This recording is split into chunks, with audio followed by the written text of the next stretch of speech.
don't know where Keith Jaffa went. Um, Hello, everyone. Welcome to Bounceback Wednesdays. I'm your host, Jamila Hanif.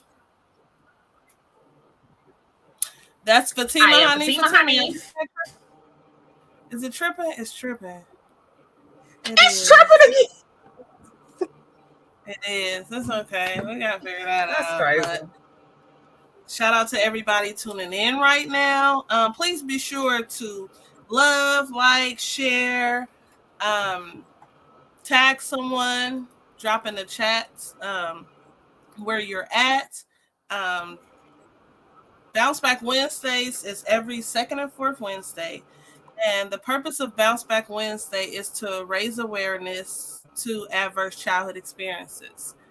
For those of you who don't know about adverse childhood experiences, Kaiser and CDC conducted a study on 17,800 of their HMO members, and what they discovered was that a lot of their patients had experienced some adversities that were connected to their chronic illnesses and obesity, a lot of health issues. Fatima, do you remember those 10 indicators?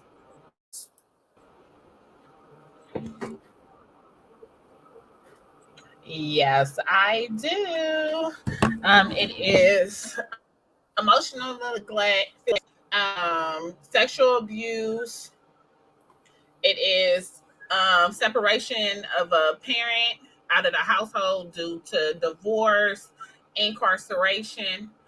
It is also substance abuse or mental illness of a household member. Did I forget I anything? put you on, yeah, you missed. It's okay. I put you on the spot. I Oh, did. So I apologize. I do. So it is girl, I don't emotional care. abuse. Okay. See, emotional abuse, physical abuse, sexual abuse, emotional neglect, physical neglect, incarceration of a family member, witnessing domestic violence, having somebody in the household mentally ill, suicidal, or depressed, somebody in the household that's a substance abuse user, and which one did I forget? Key Jaffa. Um,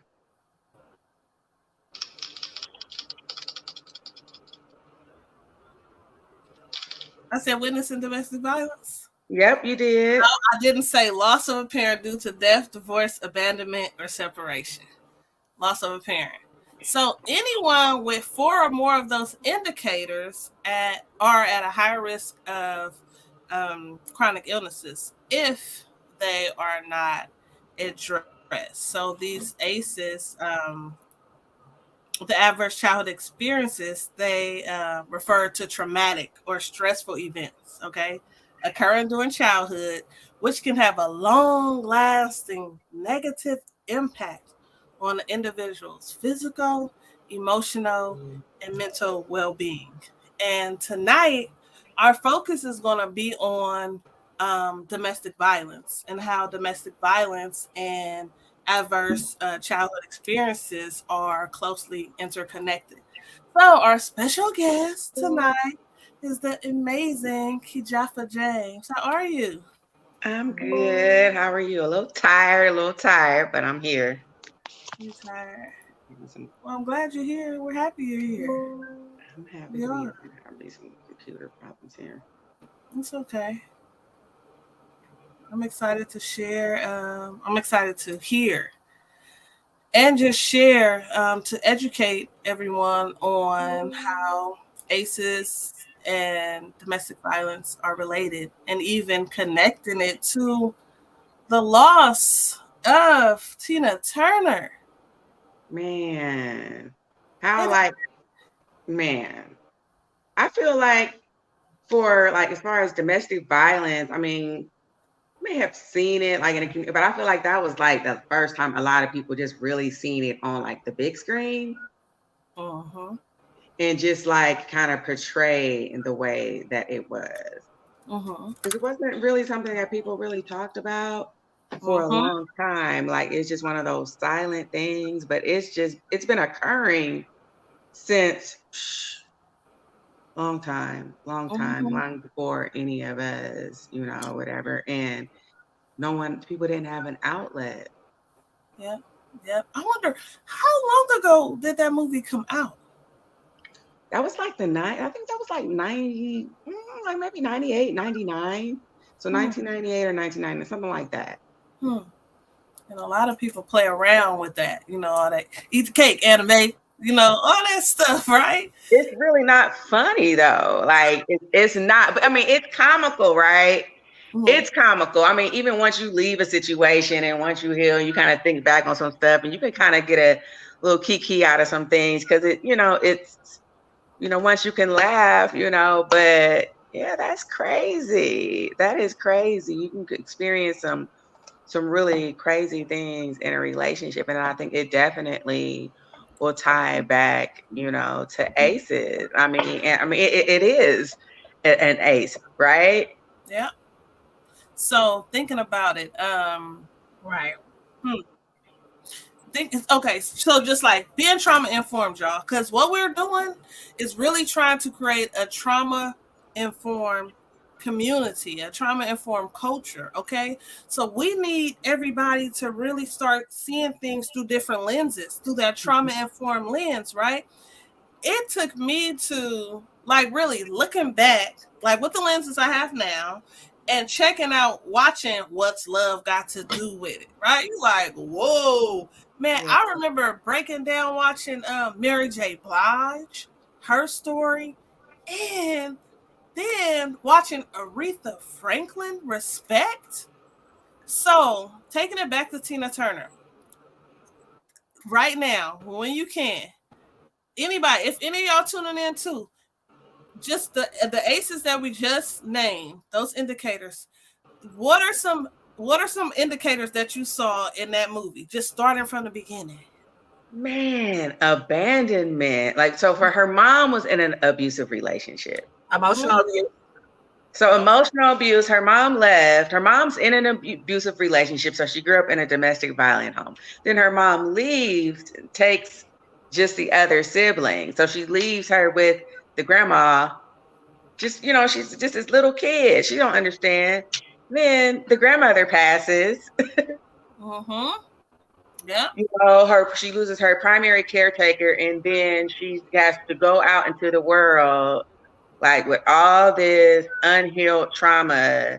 Mm-hmm. And then here comes along this man that just gives her some attention. So you can't. And I think with trauma, it's like you can't even pay attention to those warning signs. Those red flags be Yeah. real, like fuchsia. Mm-hmm. When you have trauma like it kind of messes with your intuition. Mm-hmm. Your intuition and your ability, because I believe, God always gives us the warning Mm-hmm. before any storm. And I know just in my experience, when you look back, what they Right. say, hindsight, is 2020. So Mm-hmm. when you look back, it's like, okay, I see, but and I think when you have your own trauma, you just don't see these things. So I think that's why, when my work in domestic violence is really with working with like children and teenagers in particular, like in primary prevention, Mm-hmm. because like these children, they need to know how to even be in healthy relationships. Like we have to change. It starts with the whole mindset, Mm-hmm. like with a whole belief system, because like I know I saw a lot of violence. And then sometimes you don't even think, when you think domestic violence, you think just like physical violence. There's like emotional abuse, mental abuse, financial abuse, like all these different areas that, and I think I saw all of that growing up. And that was just, kind of what it was. And Mm-hmm. so that becomes normalized. Mm-hmm. Mm-hmm. Mm-hmm. And then I think toxicity has been just made like it's just so cute. Like Yeah. it's cute to be toxic. It's not cute to be unhealed. Mm-hmm. It's Mm-hmm. not, because then we're just and bleeding on one another. And I think, it just go on both ends. But yeah, Tina Turner, I just think that was just a prime example of, she was vulnerable and she had that abandonment and just not even to get up. I don't know if anybody even watched that. What's her name? Danae Jackson, the one Derek Jackson's wife. I watched that podcast today with her, and that was just another thing. Like, no, he wasn't physically abusive towards her, but the emotional and mental abuse Yeah. was wow. Yeah, and then it was similar, like with that background where you have these underlying aces. Yep. Because she had abandonment issues. She had been raped. All these things had happened to her. And then she meets this man, and he seems like, he's the savior, and don't be like, so you just. So really thinking about it, right? When they talk about the dopamine and everything, right? So it's like, somebody being introduced to a drug, you know how they say like some people are like a drug to them, you know what I mean? So it's somebody that makes them feel good, Yeah. We don't know what's all gonna come from it, but Right. sometimes people could, want that feeling so much that they're willing to just put up and tolerate with certain unhealthy experiences of this person that they really believe to love. Yeah, and then I think we also have take into consideration like people cultural things. Like some people that is in their culture. Where that is allowed. I know, when we were talking in my training, like a woman, she came from some country, her husband brought her here to America. He was abusive towards her. So she ended up, leaving him instead of going into shelter. One of her family members comes over from their country and like beats her for like bringing shame on the family. So it's just like, so when people think of a woman experiencing domestic violence, and I think the easiest thing for a person to say was, well, why didn't she leave? Well, why didn't she it's so many like just different factors that go into that. And I don't think people even understand like leaving or attempting to leaving is the most dangerous time for a person that is experiencing domestic violence. Like that is when that abuser can completely become unhinged. So like that's why they say you like 7 times people try to leave their abuser. I mean, and I've been there like back and forth. And it wasn't because like, oh, I can't be without this person. It's because, okay, I have these children. What am I going to do? How am I going to take care of them by myself? What are people going to think of me? What's going to happen? I can't do it on my own. And then, so you have all these things, but then, like I said, other people, you have cultural. Yep. So they say that it's the scariest time to leave is it's the most dangerous time. Like when you're leaving a domestic violence relationship, leaving is the most dangerous time because it's about like power and control. So when you're trying to leave, you think you're gonna leave me?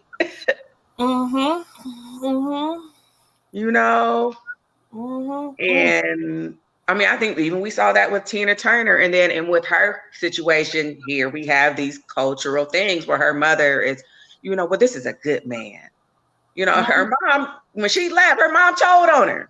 Her mom told on her, but that was, a cultural thing where, and then it was happening to them, so it had became normalized. You have to think, the first domestic violence shelter in the world did not open until 1970. Tell them where it was. Where was it? So the first domestic violence shelter in the world was in England. Okay. But in the United States, the very first it was a rape crisis center, 1971, in the Bay Area. In the Bay, in San Francisco, the Bay Area Women Against Rape opened the first rape crisis center. 1971, though. Like, let's just stay right there. 1971. Yeah. That's not that long ago. It's not. I'm looking at your Ritzy comment. You remember your Ritzy? Yes, hi, Ritzy. Yeah. Hmm. Right, right. Your emotional health, your emotional. You don't even realize. Yep. You don't even realize because we don't even understand what abusive behavior sometimes can be. Yep. Yep. You know? Um, Yeah, I, yeah. you seen the Aretha Franklin Respect? Have you seen that yet? I did. I saw that a couple of times. So see, even that, right? Right. She her mom left, right? So, and this is what some people don't realize as well, because Aretha Franklin, she was very young when Mm-hmm. she didn't even know that she was even witnessing domestic violence, right? Mm-hmm. And she was the baby, and it's like it impacted her more than it impacted her sisters who knew what was going on. You know, when she got older, she was dating men who were emotionally and physically abusive towards her, and she didn't know what was going on. She had no clue why she was attracting these men that Yeah. were just like her father. Yeah, that's that emotional inheritance, that unhealed trauma, that unhealed thing that passes down from generation to generation. Like I said, and she's a prime example. You can be dealing with stuff, you don't even know where that comes from. Mm-hmm. And I Mm-hmm. think a lot of people, Yeah. I mean, a lot of people are dealing with things. I mean, gosh, her story, I mean, 14 years old, somebody got that baby pregnant, right? Mm-hmm. So it's just a lot to unpack there. Mm-hmm. And I think, in domestic violence, when people are coming from those situations where you have that high level of trauma, that kind of makes you almost like just vulnerable Mm-hmm. to someone that has their own trauma that's making them behave in the way that they behave. Because, like I said, even the abuser, that behavior comes from somewhere. Listen, so so talking about the witnessing domestic violence, right? So where we have children who grew up in households where the domestic violence occurs, right? Um, Mm-hmm. they often witness abusive behaviors between their parents or their caregivers. That's what they're seeing, right? And this is the exposure to violence. It can be distressing and traumatizing for children, right? And lead to adverse childhood experiences Mm-hmm. that can lead that witnessing domestic violence can lead to emotional abuse, right? Um, which is scary. It can lead to physical abuse. It can lead to that. Yep. I'm waiting for You Fatima. become, being violent, acting out Mhm. violently. They say if you grew up witnessing domestic violence, you're like 75% more likely to commit a violent crime against someone. So we see that in a person like Chris Brown, Mhm. Okay, yeah. where, I love Chris Brown. I love his music. I think he's a very, talented young man, but he came from this very adverse background. And when I watched his documentary, it had me tearing up because it made me think of my son growing up when you're in this household where your mother is being abused. And, now my oldest son, he's 24. So we can talk about it and have real life conversations. And he remembers Mm. things. So he'll be like, Mom, I remember when, he pulled a gun on you and I didn't know what to do and blah, blah, blah. So you are this little boy where you're 7 years old, however old, seeing your mother being abused. And it's natural for a boy to want to protect his mom, right? Mhm. So you're feeling helpless. So you going out into the world with this bottled up in you and you're angry. Mhm. You're angry, and that's kind of what, and it's not excusing a person's behavior. It's just saying, okay, it's some stuff going on in there. And that's where you see with Chris Brown, where he's gone through these situations where he has this somewhat of an explosive personality, Mhm. where Mhm. you got fighting in and you doing all this stuff or whatever. But then it's like when you see when he's growing up, you literally saw your mom, being abused, your stepfather, like shot himself in front of him. He saw all these things as a kid. Then it's like, what do you do with that if you're not, getting any type of services, any type of, therapy? Yep. What you doing with it? Right. And how normal is that story in our community? Right. And so this is why also anybody tuning in, parents tuning in, I'm thinking about just thinking about the youngest piece, I'm thinking about Aretha Franklin, right? When she was in that room, well, I'm just looking at the movie, okay, y'all. So when she was in the room, and it was a party, right? It was a party. She in her room where she's supposed to feel safe, Right. in her room. And this guest come in and molests her. And she ends up pregnant, right? So it's like, okay, parents, let's think, okay? Because I remember growing up in environments, really, there's partying and everything, you know what I mean?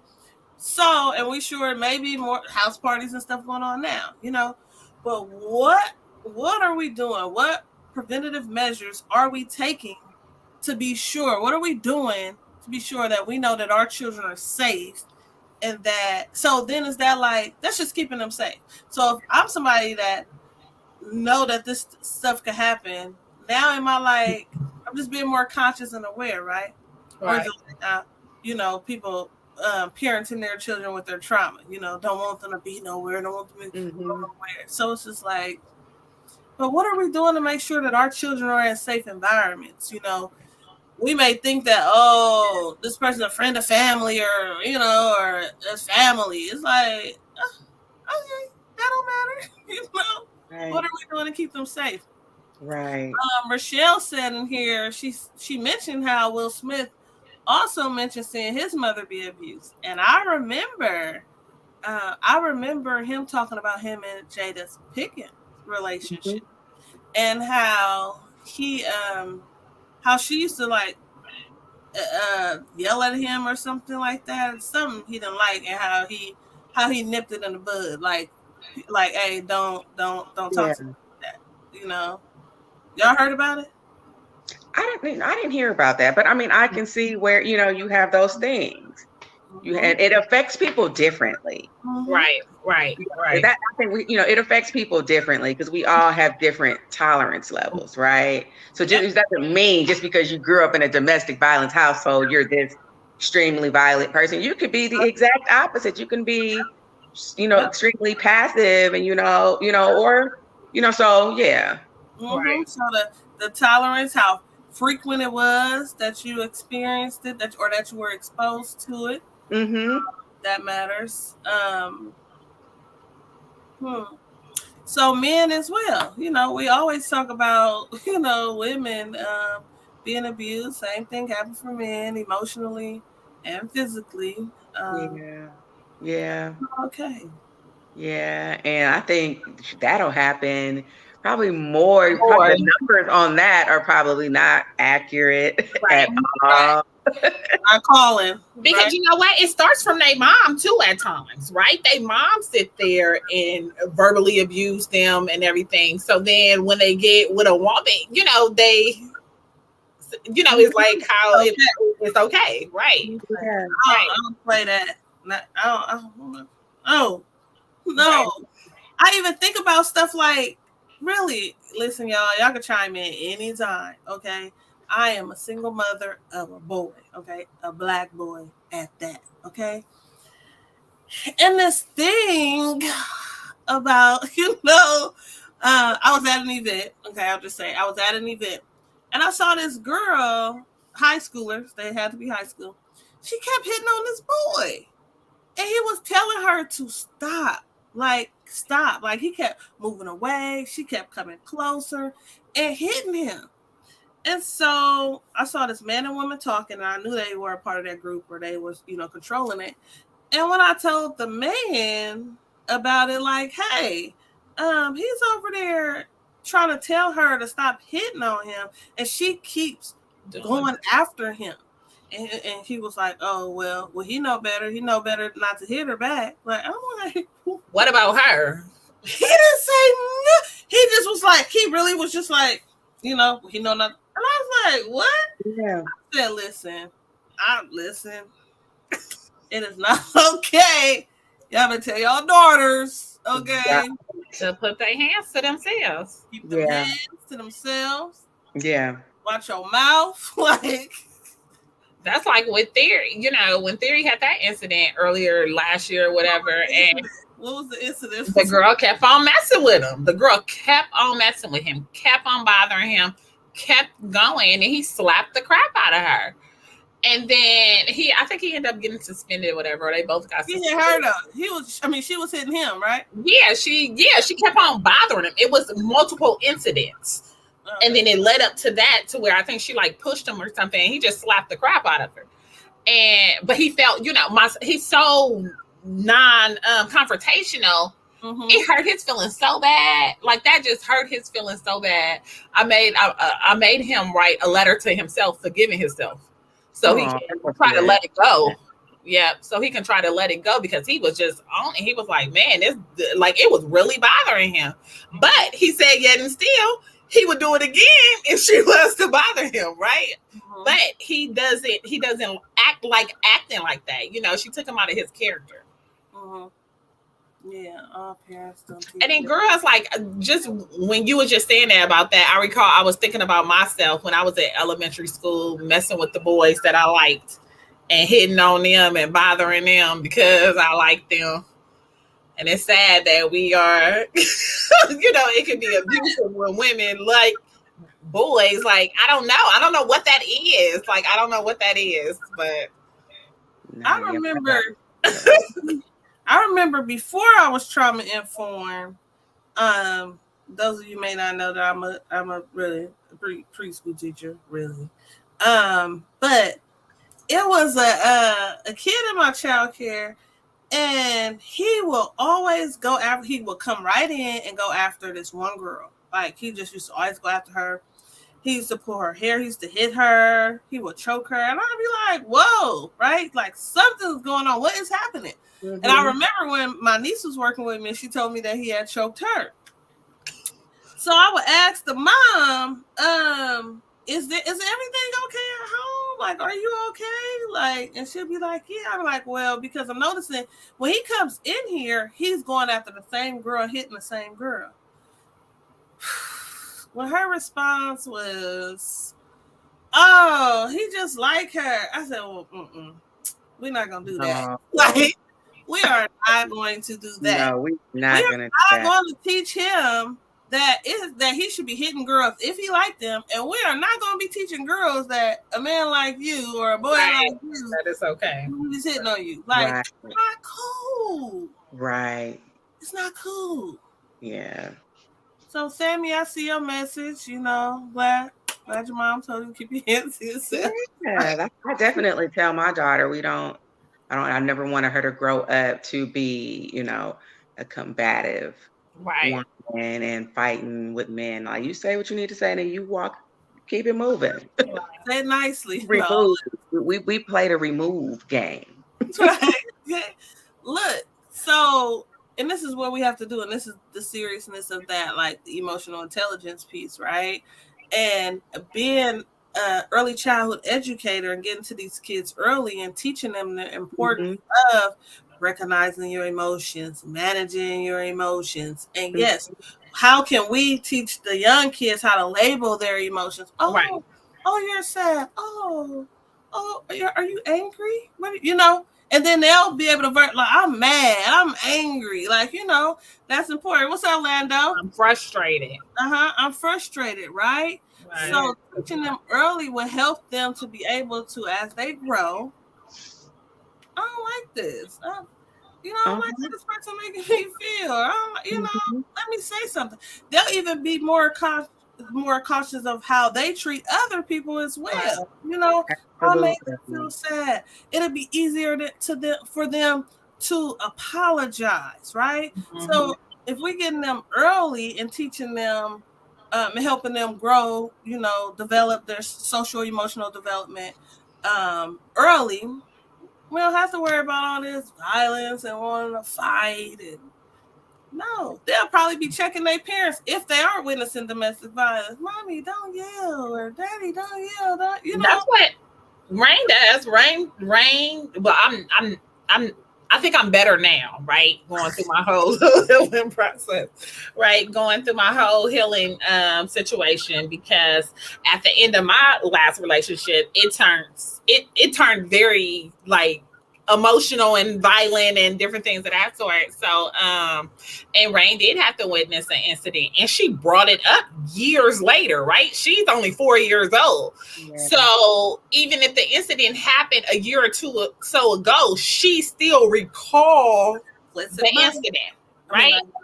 And oh my gosh, that just hurt my heart. Like, and it hurt my heart. I witnessed domestic violence in my own household at a young age, and it grew a disdain for men that I have. But girl, when you go to that therapy and just work on yourself and dig deep, do that shadow work, everything, like, I'm just so blessed and thankful to be able to have that self-awareness and be able to calm myself. I don't even get to them points no more. So I'm very proud of myself on that one. Like, I don't even get to them anger points anymore. It's just a different space. But the kids definitely see it. And I definitely have to have that conversation with her. And I love her because, she's my partner when I meditate and everything. So she'd be like, you need to meditate, or, you okay? Mom, calm down. Like, if we having a discussion and she ain't listening. So it's it's a good thing. Yeah. Rain is a cycle breaker. Like, great. That's what it's about. That's what it's about. It's about breaking the cycle. Right. It's about breaking the cycle. So yeah, she saw that one incident or whatever, but look, you recognize, okay, and then you take it. And I think that's what matters. Right. That's what matters is just, okay, we're gonna do this and we're gonna break this. Right. So that she's not going to be in that type of relationship. Exactly. She knows, so, and that's what we want, because that is, a form of abuse. Them being raised in that type of environment, it is abusive. That is emotionally abusive to them. That is mentally abusive to them. And that makes it hard for them. So then they're going out into the world, then they're getting labeled. I'll never forget, before I even started doing any of this, when just random stuff was happening. I was in Oakland one day and I stopped at a gas station, doing whatever. And it was this lady there, with her little girl. She got a gas can. I guess she begging for money for gas. So I'm like, okay. I go in and I look back and I'm like, okay, so I'm like, we doing this today, God. All right. So I'm like, all right, get her some money for some gas. And I end up getting some money for her. So then gave her the, money to pump the gas. And then I just started talking to her. And she was like, she had, ran out of gas or whatever, but she had just left, like the night before she had left an abusive relationship. And she was like, she didn't know what she was about to do. She was like, she had a hotel up the street. I was over there, across the street from, what's that, Mosswood Park? That little gas station right there. I guess she had like, one of those little hotels right up the street. And she was like, she had just left. She was like, she didn't know what she was going to do and all this stuff. And I just looked at her. I was like, you're going to be all right. I was like, you just get your gas right now. And I think, I gave her a little money. I was like, right now, all you can do is just chill, go get you and your baby something to eat. Right. And, and it's going to be all right. I was like, I've been there. I already know. I was like, and she's going to be all right, because it starts with us. And I told her, I was like, once you are okay, she will be okay. Your other child will be okay. And her daughter, I'll never forget the little girl, because she was so pretty. I mean, she just had gorgeous. I mean, she had these really pretty big green eyes, just a real pretty little girl. And she was just, doing the most, like however 4 or 5 year old do. She running around. So the girl, she's like, oh, come back here, whatever her name was. She was like, well, I'm sorry, she's acting like this. She got ADHD. I said, So we're not doing that. I said, don't, immediately put that label on Label. her. I said, especially given what she's experienced. I was Mhm. like, what you went through, she went through too. I was like, that's what they always like to do to our kids. The ones Is who, put this label on them, not addressing this trauma. Right. So you're gonna, medicate these symptoms that's coming up, but you're not addressing the trauma. You're not asking what happened. You just addressing these symptoms, and you putting this 5-year-old on medication when she's really seeing her mom being beaten. They had to flee out of their house. They don't have nowhere to stay. They living in a hotel. Like, that is a lot of stress. And how does a 5-year-old know how to express that? listen. And the ones with the ADHD become entrepreneurs, I believe. They are our leaders. I really truly believe that. I do. Gain focus, and like what Fatima is doing with Rain, the meditation and stuff, like teaching healthy coping skills, because we all need healthy coping skills. So why wouldn't a child need healthy coping skills? You just want to start early so they know, how to express, I am angry right now, instead of punching a hole in a wall. Right. Listen, so Lando even put on here, which is important, right? Just talking about teaching them about their emotions or paper, like with art. So you have that art therapy, right? Where kids come in, or they even gotta be art there. I mean, listen, if you can read art, you can have you know what colors they drawing in. They're drawing in dark colors, even having them draw something and they talk about what they drew. Yeah. Even watching Chanel Cortez, I'm telling you, they leaders. Even watching how they play during dramatic play, you'll see all kinds of stuff. You're like, whoa, like that. I just said, you gotta be present with the kids. Like I'm telling you, man, I learned so much. Like it's this DRDP, it's like Desire Results Development Profile. Okay. And so I would have to go through all the different areas of development, the critical thinking piece, the language and literacy piece, all this piece to develop this profile to see where these children are developmentally, right? Like what milestone are they on? And what do I have to do to make sure that I provide them with curriculum to get them to the next level, to foster, right? And you have to really pay attention. These kids will be on the phone. Oh my gosh, will be on the phone with a play little phone or just holding something and be having a whole conversation. And it'll be a whole conversation that they just heard from their parents or something, arguing or something. They pay attention, and this is that piece. They repeat behavior. And one of the things that they do with the children in shelter is art therapy. And I'm telling you, if y'all saw some of the art that these kids draw, like, it just had me like, because they are paying attention. They are paying attention. And like I said, we just want to, we don't want that to be normal, because we want to break that. We want to break that cycle for sure. And people have to know 90% of the adult brain is developing between the ages 0 and 8. Okay, we'll give it 8. And the brain isn't fully developed until like 25 years old. Okay. Yeah. But 90% of the adult brain. So that children, all that saying, right? Do as I say, not as I do. We always saying that. Like listen, we're getting rid of that. All right. These children are watching everything we do, and they're doing everything they see us do. They are saying everything they hear us say. They are watching how we treat people, and they're treating people the same way how we're treating them. And they're watching and paying attention and feeling the way that we treat them. And they are treating people the way that they are treated. We got to pay attention to stuff, y'all. It's crazy. Sometimes or always we transmit violence to our children, and they take out their frustration at school or with others. That's where that bullying piece comes in. Yep. Absolutely.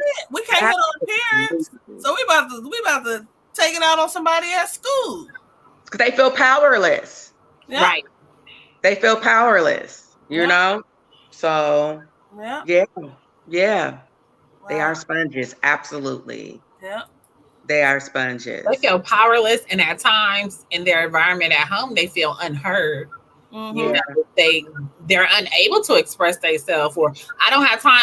One of the one of the kids just said the last week how, well, I told my mom, but she said not, she don't care, or it was like either she didn't care or not right now, or she don't have time for that, not right now. And I'm like, man, Well, any parents listening right now?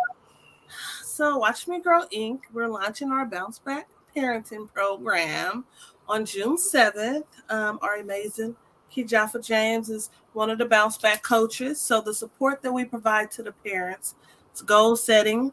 Well, the first thing we do is introduce them to ACEs. Okay. We talk about the different parenting styles because it's important to know what your parenting style is. It's important to identify that. Some people don't know, like, what are parenting styles? I've never heard of that. And then we go deeper into really reflecting back to think about the way we were parent as children. Because we, some of the stuff that we saw our parents do, we swore we wasn't going to do it, and we doing it.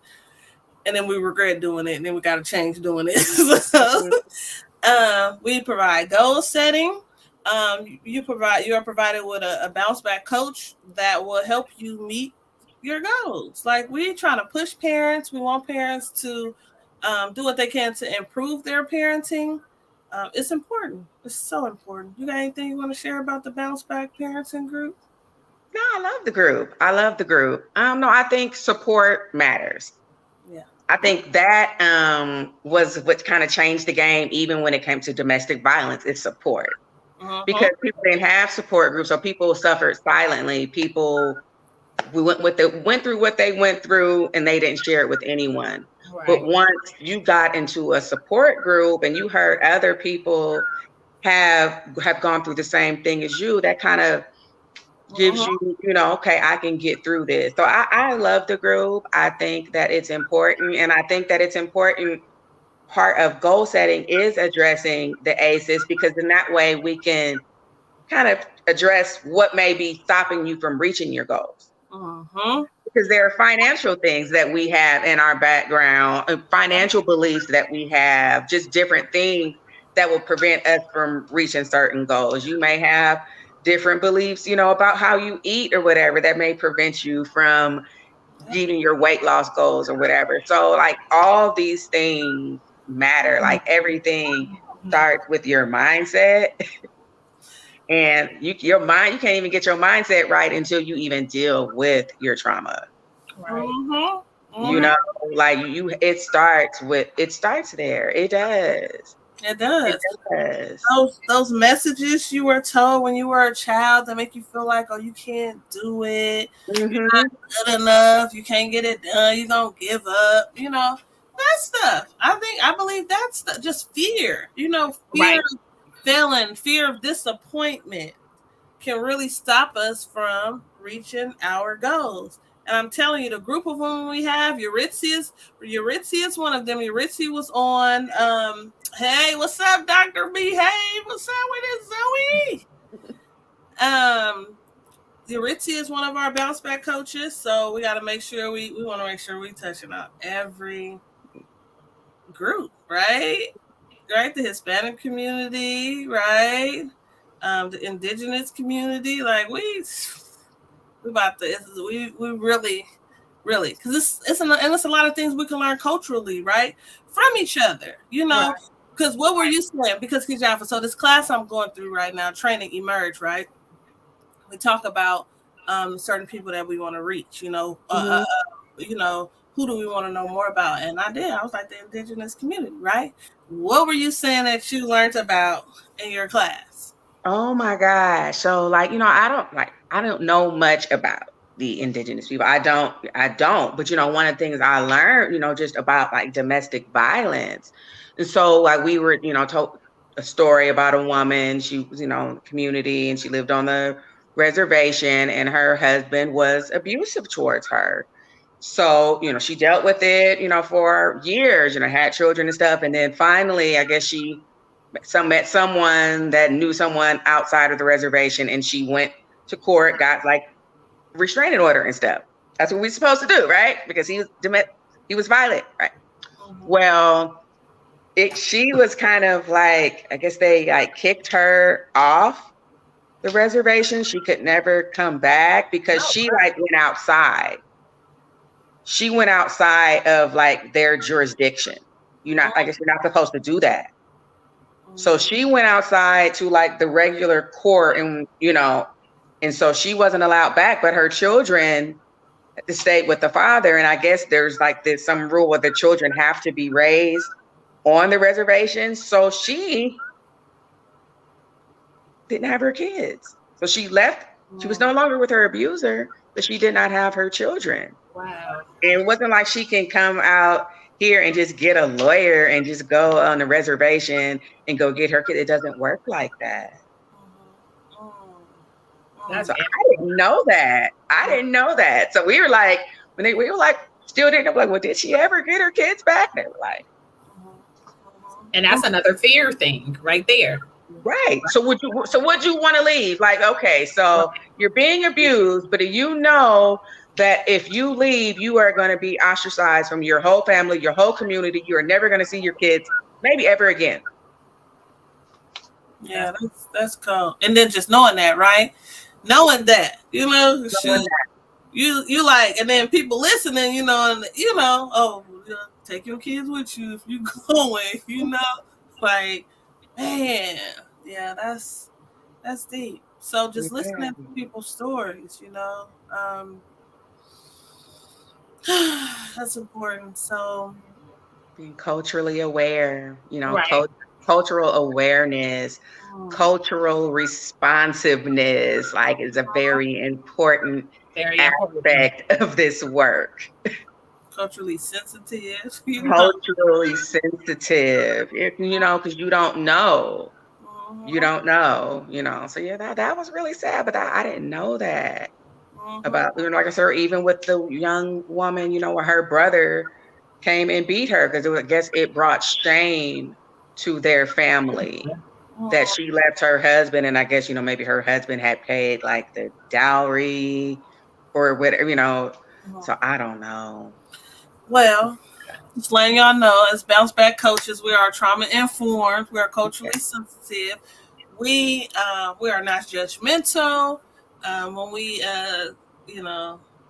split up in our groups and everything, you will hear stories. You will hear you're going to hear our stories. You're going to hear our stories, and just to let you know, really, and then just like being on here and everything, just this stuff, yeah, that people will learn later, but.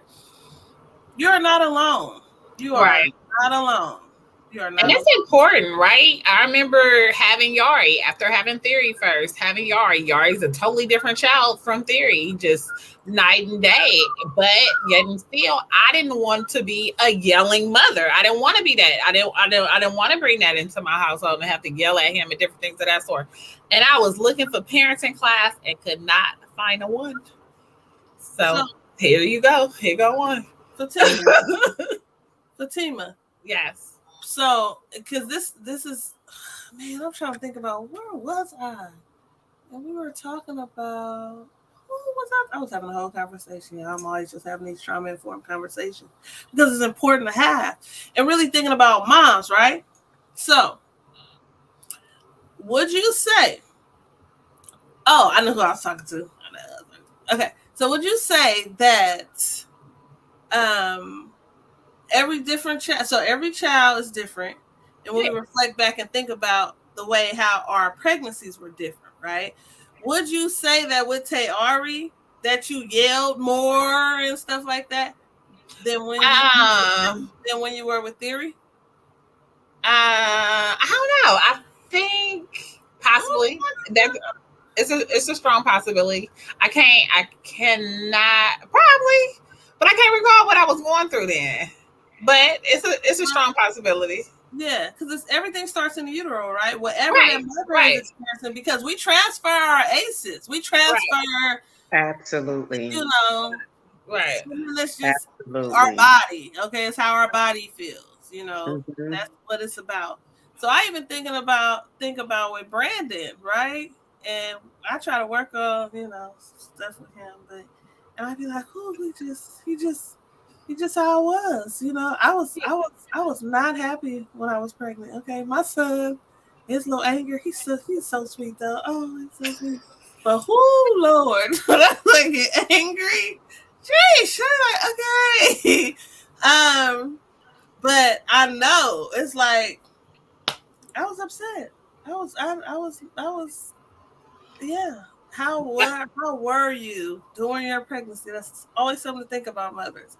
How were you during your Absolutely. pregnancy? Think Right. Um, about that. And that's important as well, right? But moving forward, what is, you got to have a goal of what you going to do to manage it now, right? How Uh-huh. you going to manage it? How you going to check yourself and help your child be able to check themselves while going through different things. So, that having those breathing tools and different things of that sort is very important because you're able to change that. It's a change. You don't have to continuously deal with the angry responses that we are, yeah. known for. Mhm. I'm looking at That it. frustration, it's always a lot of frustration too. And then we take the frustration off as anger. Displaced aggression. Yeah, Misplaced aggression. That's what it is. So parents, we know what you're going through with them kids. Okay. Well, we do.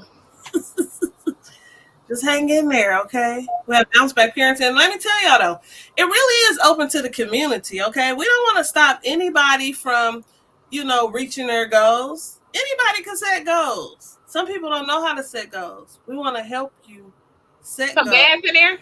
and reach those goals. No, we didn't have no dads last time. But we need fathers, okay? Right, right, Fathers.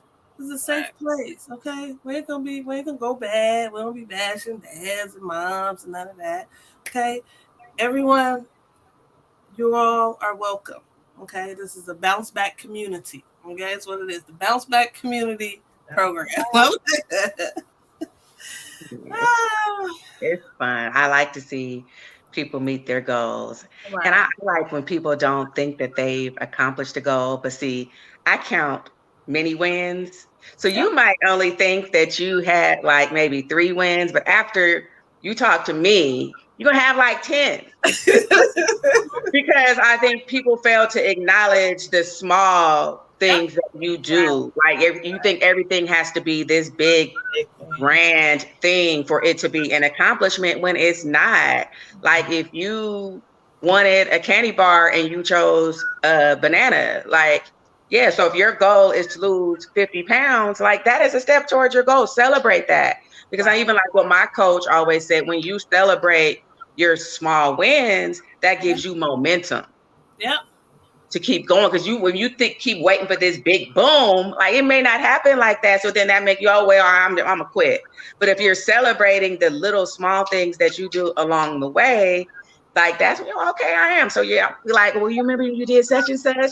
I'm Hey, telling you, I'm gonna find you win. I hey, win. I'm going to find your wins. hey, just sitting down writing outro goals, like just sitting down writing what you want to accomplish. Woo, that's a win. Just get me to sit down. That's active. That's the start of the activation because you writing it down. Like just write it down, make it Right. plain. Once you take it from here Yeah. to on some paper, like that's when it's gonna start, getting close to manifestation. Right. Because Right. it start up in here. And Yeah. I think that sometimes we get stuck in our head and we have so many ideas. You Yeah. have so many things that you want to do. And a lot of times you end up not doing anything. Right. Are you staying stuck? I was just on the phone I was on the phone talking to China today, and we were talking about some of the youth programs that we about to launch, right? And I was telling her, and I was like, "Blood, like just sitting down because me and her just like this, okay? We're just like this. When I start talking, she started writing. And I was like, dude, this is why you just everything to me. Like, because she'll start asking me so many questions, like getting it out of me. Like, Jamila, you dope. Like, your ideas and your vision and everything, just dope. You just need some. Listen, Zoe, I love you. Okay, you know. And Jamila, I'll randomly text. I'll be like, save this. Yeah. Right. I'll be like, because this just came to me right now. I'll be like, and I need to get this out. Like, God, drop this. So I need to get it out right now. Don't wake up. Because it's on a different time. It might be at 8 o'clock my time. So it's 5 o'clock y'all time. But I'm like, here, save this for later. But yeah, we have to, start writing everything down. And like, yeah, that is definitely a goal, a goal. And it's a big deal. So yeah, I'm excited about the group. Like, I like to see people accomplish their goals. And I really like to see when people like unblock something as well. Like, I remember I was working with somebody last year and she kind of found one of her blocks about money. Where she was used to, like, her father was like a hustler. So she was used to like always having money. She was used to it always having. And so she had that same type of mindset. And then when she kind of sat back and thought about it, she was like, oh, okay. Well, that's where that comes from or whatever. So yeah, I think we all have a story. We all have work to do. Like I said, we all have goals. And to get to those goals, we want to definitely identify whatever may be, kind of hindering them or whatever. Yeah. So look, we're gonna go around and answer this because somebody, and she said it to Jaffa. So, how would you enforce or encourage young adults to work on their self-esteem? Ooh, see, I have teenagers in this house. Talk, like, really open communication. Like I said, it starts with having open communication in the household. Like, where my kids, they'll pull me to the side and we talk about things. Like, and it wasn't always that way, like with my oldest, wasn't that way. So it still take work, but the younger ones, it's, these past few years, as I have been changing, they followed suit because the way that I dealt with them changed. So I've always been big on writing. Like, I've always been a writer, and my kids write. And somebody who she has journals. She, has beautiful journals. But yeah, I've always, at my daughter, she's always have journal. Any kid I'm around, any teenager, my nieces and nephews, I give them journals because that's what saved me. Right.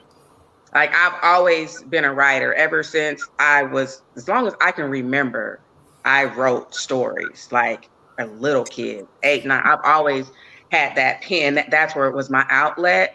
So like, and with also my, kids, I do a lot of I am statements, like, and they didn't like it.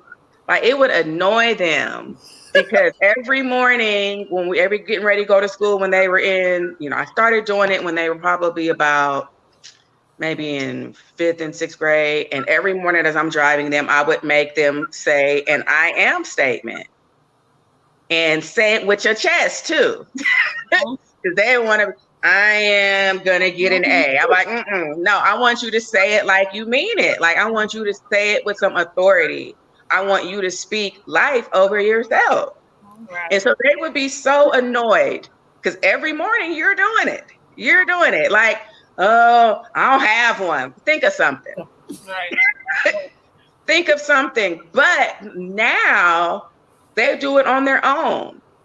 That's good. And my son, the 16-year-old, he was, stressed about his, test or whatever. And he's like, and I had went in the bathroom and he said, and I did my I am statements like you told me to. I was like, oh.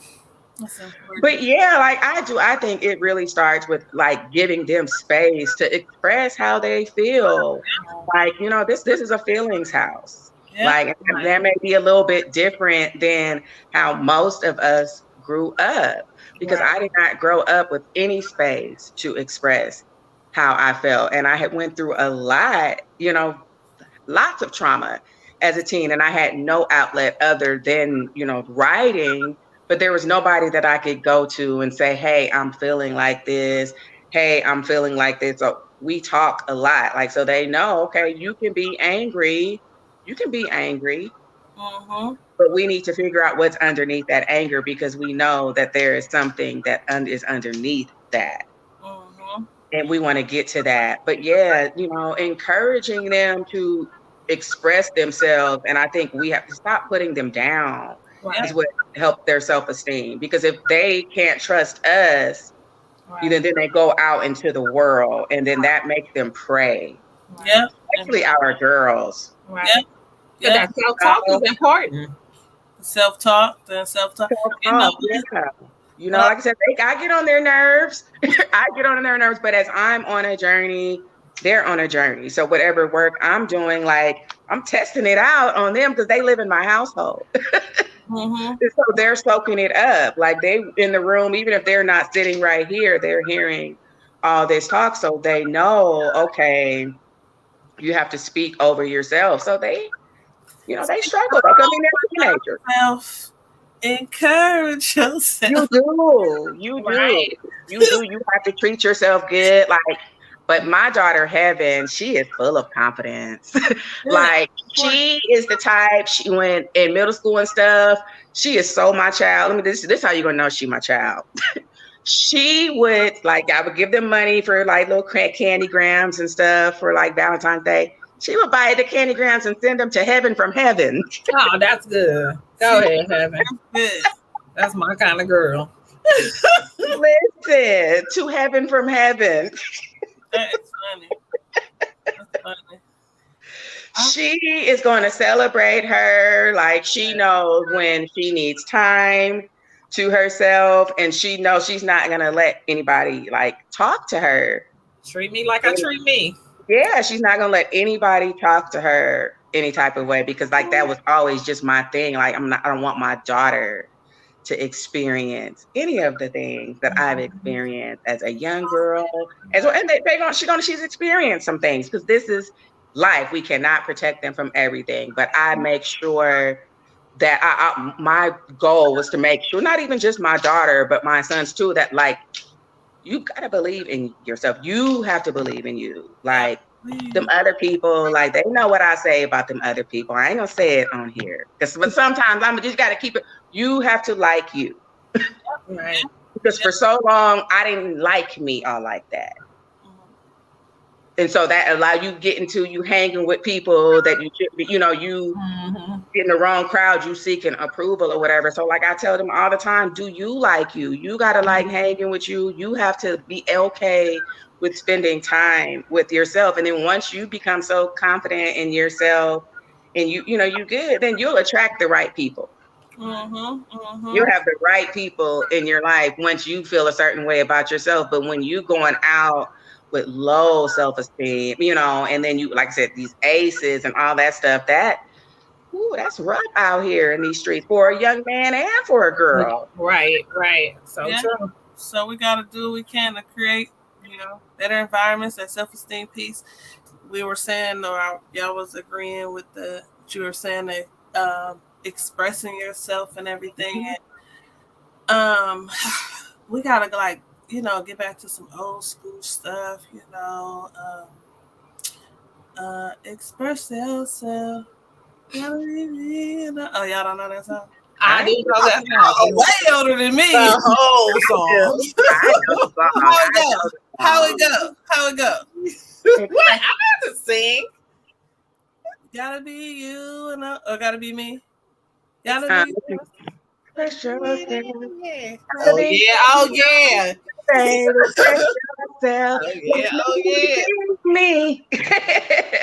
Yeah, we got, because really, like, you gotta, man, I had a conversation with one of my great friends today. I love her so much. And she was talking about just, like, accepting her, just being who she is. And just when we go through certain things, I wouldn't say identity crisis, right? That is a stage, identity crisis. So knowing who you are, and that's where that self-esteem piece come in at, really. I had a teacher, and we about to get off, y'all. I'm closing with this, okay? Miss Gwen McCain. She was a self-esteem teacher, okay? And I was a kid. I was telling my sister this. I was like, girl, I was in a behavior like that. Low class and everything, like because of my behavior. Okay, I had a little behavior issues. And they wanted to label me however they wanted to label me, but I was grateful to have known Miss McCain. And she was a self-esteem teacher, and she would have us, say certain poems and stuff. I'm different. I'm not stamped out like a bottle top to be like anyone else. Just really just loving you, just knowing who you are and being okay with who you are. Right. Not having to always want to be. Being accepted. We all want to be accepted, but that take would really finding somebody that's just, accept. But you gotta accept yourself first. Yeah. Right. You gotta learn how to accept yourself first. Yeah. Right. Starts with you. Definitely starts with us. Because we all different journeys. No person is alike. We may have similar experiences, but we all different. And it's okay. It's okay. We gotta allow ourselves more grace than we do. We so special. We have our very own fingerprints, right? Very own. Yeah. That was in the poem. That was in the self-esteem poem. No, but we do. We do, and our kids should know that too. Like, right. All special. So thank you, Kijah. You are special. I love when I am very special. Extra. Yeah, we all are. Thank you for coming on. I appreciate it. I appreciate you sharing the things with the domestic violence piece. Yeah, tonight was great. It's always great. Always great having you on. Yeah, I love your energy. Yeah. I appreciate you guys. I'm tired, but y'all know I'm coming. I'm sorry. I believe in the work. I think just these conversations are necessary. It's time for us to have these conversations. And I think it's coming from us, like, makes it different. And we were born for this. I think, people get tired of hearing about Oakland, and people get Oakland such a bad rap. I'm going to talk about where I'm from because Oakland raised me, and I wouldn't want to be from anywhere else. And I'm so, even with going through this work, like, I was so proud to be from such a catalyst in social change in this country. Like, it's been starting in the Bay. We've been about this work. Right. Like, it didn't even just start with us. Like, this is embedded in us. Like, this is a part of our inheritance. We're from the Bay Area. This is what makes us different. And what makes us unique. And it's not knocking anywhere else, but I just think that we got that Black Panther, history. We're not gonna lay down. Right. Nope. We're not gonna lay down. And I think it's necessary, for us to do this work. I don't think it ain't no surprise the first woman in the White House is from Oakland, even if she isn't from our Oakland. Right.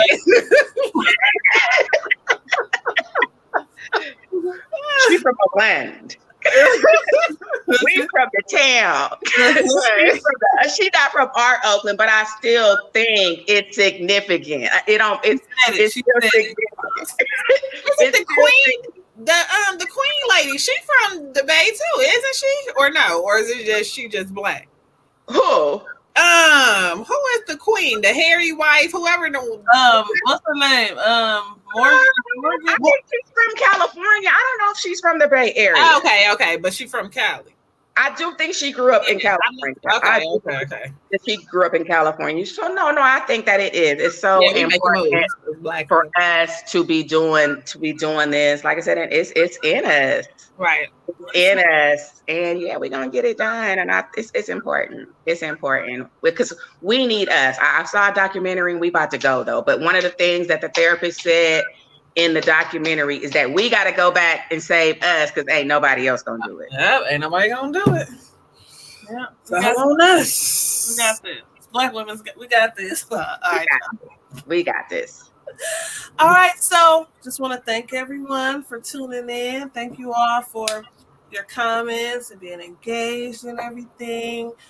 We are here every second and fourth Wednesday. The topics are always different. We are addressing adverse childhood experiences until you all could share what the 10 indicators are, until we get you on and we hear your story and hear you sharing how you sharing about your aces with other people and inviting other people to come on, man, to share theirs and just let people know support is here. They are not alone. They're going to get through it, and we'll see y'all on the second and fourth Wednesday at 7:30 p.m. All right, y'all. Love y'all. All right, good night. Good night.